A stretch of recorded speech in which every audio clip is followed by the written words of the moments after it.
Bienvenue dans notre série sur l'industrialisation du secteur minier en Afrique. La transformation industrielle de l'Afrique est une nécessité et un sujet qui devrait, de mon point de vue, intéresser tous les Africains et au-delà. Dit que si l'Afrique est réduite à un rôle d'exportateur de minerais bruts, elle ne capterait que 55 milliards de dollars sur un marché global des batteries et des véhicules électriques estimé à peu près 9 000 milliards de dollars. Je vous l'ai dit, je reste fermement convaincu que le développement de l'Afrique repose principalement sur l'industrialisation de son secteur minier et la transformation locale des matières premières.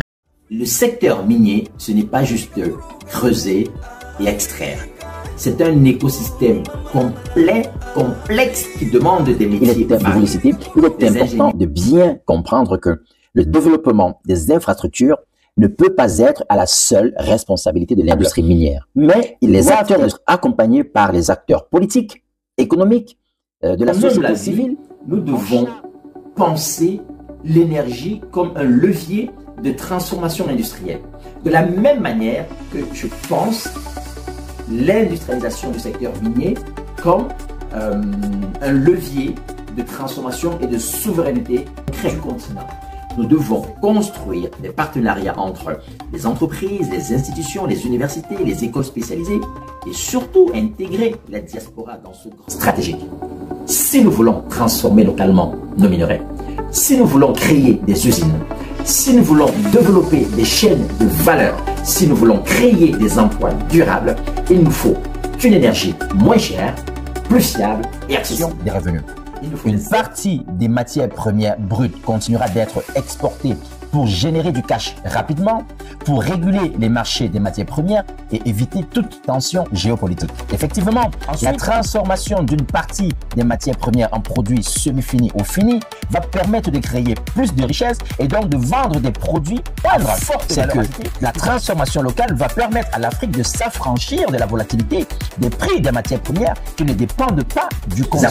Je n'ai pris que les 4 ressources clés que j'estime importantes parce que leur transformation et leur utilisation est d'abord importante localement pour les industries du continent. Avant d'en venir encore à me demander à qui s'adresse cette série s'adresse aux curieux du secteur minier, aux investisseurs, entreprises et partenaires, aux décideurs et institutions publiques, à tous ceux et celles qui croient en l'Afrique par l'action industrielle.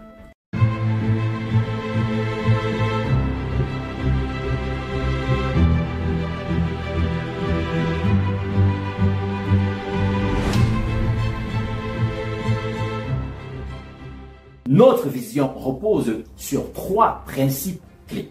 Le premier principe, c'est quoi? C'est la souveraineté économique. Pour reprendre quelques mots, comment configurer notre stratégie? Nous l'avons séquencée en 2 phases. La première phase, des 0 à 5 ans, la priorité est faite sur l'optimisation des ressources déjà exploitées. Il faut se rendre à l'évidence.